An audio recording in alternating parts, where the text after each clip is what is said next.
बतख के बदसूरत चूजे।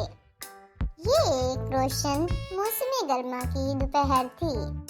माँ बतख ने अंडे देने के लिए तालाब के करीब एक दरख्त के नीचे खूबसूरत जगह तलाश कर ली थी। उसने 5 अंडे दिए। अचानक उसने महसूस किया कि 5 अंडों में से एक अंडा मुख्तलिफ था। वो थोड़ा परेशान हो गई, लेकिन उसने इनके टूटने का इंतजार किया। एक सुबह आखिरकार एक एक करके सारे अंडे टूटने लगे। उनमें से निकलने वाले बच्चे बोलने लगे। बतख के सारे बच्चे अंडों से बाहर निकलकर सर हिला रहे थे। सब टूट गए थे, लेकिन उनमें से एक अंडा ना टूटा। कितने प्यारे बच्चे हैं मेरे, कितनी किस्मत वाली माँ हूँ मैं। लेकिन ये 5वें को क्या हुआ है? बतख परेशान हो गई। ये आखिरी अंडा तो बहुत टाइम ले रहा है। वो अंडे पर बैठ गई और इसे गर्मजोशी जितनी हो सकी देने लगी। ये बच्चा तो सबसे खूबसूरत बच्चा होगा, क्योंकि इसका अंडा टूटने में बहुत वक्त लग रहा है। एक सुबह जब वो अंडा टूटा तो वहाँ से एक बदसूरत सुरमई रंग का बच्चा निकला। बतख का बच्चा अपने दूसरे बहन भाइयों से मुख्तलिफ था। वो काफी बड़ा था, बल्कि वो बदसूरत भी था। मेरे दूसरे बच्चों में तो ऐसा कोई नहीं दिखता। ये बच्चा तो बदसूरत है। माँ बतख अपने उस बच्चे को देखकर बड़ी हैरान थी और बहुत उदास भी थी। माँ को उम्मीद थी कि वो बच्चा एक दिन अपने बहन भाइयों जैसा हो जाएगा, मगर दिन गुजरते रहे। बतख का बच्चा बदसूरत ही रहा।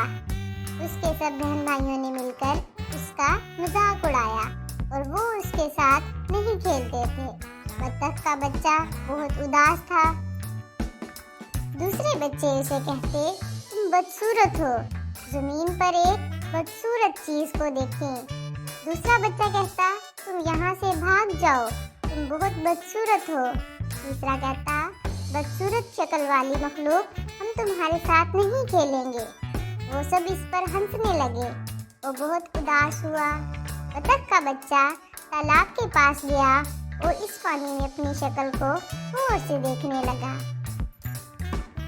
कोई मुझे पसंद नहीं करता, मैं बहुत बदसूरत हूँ।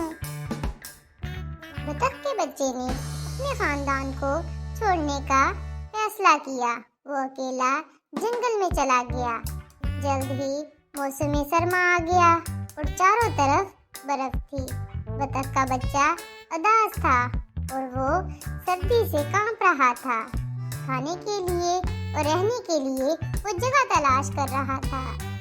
वो एक और बतख के खानदान के पास गया। उन्होंने उसे झिड़क दिया कि तुम एक बदसूरत मखलूक हो।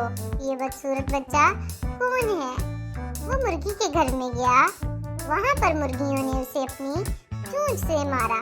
वो वहाँ से भाग गया। फिर वो रास्ते में एक कुत्ते से मिला। कुत्ते ने उसे देखा और वहाँ से चला गया। बतख के बदसूरत बच्चे ने खुद से सोचा, मैं नहीं जानता था कि मैं इतना बदसूरत हूँ कि कुत्ता भी मुझे खाना पसंद नहीं करेगा। बदसूरत बच्चे ने वापस जंगल में भटकना शुरू कर दिया। वहाँ वो एक किसान से मिला जो उसे अपने घर ले गया, लेकिन वहाँ पर रहने वाली बिल्ली ने उसे बहुत परेशान किया, तो उसने किसान का घर भी छोड़ दिया। जैसे ही मौसम बाहर आया, एक बार फिर सारी चीजें ताजा और हरी भरी हो गईं। वो चलता गया और चलता गया। उसने एक नदी देखी। वो पानी देखकर बहुत खुश हुआ। वो इस नदी के करीब गया और एक खूबसूरत राज हंस को देखा। उसको उससे प्यार हो गया। बतख का बच्चा बहुत शर्मिंदा था। उसने अपनी गर्दन नीचे कर ली।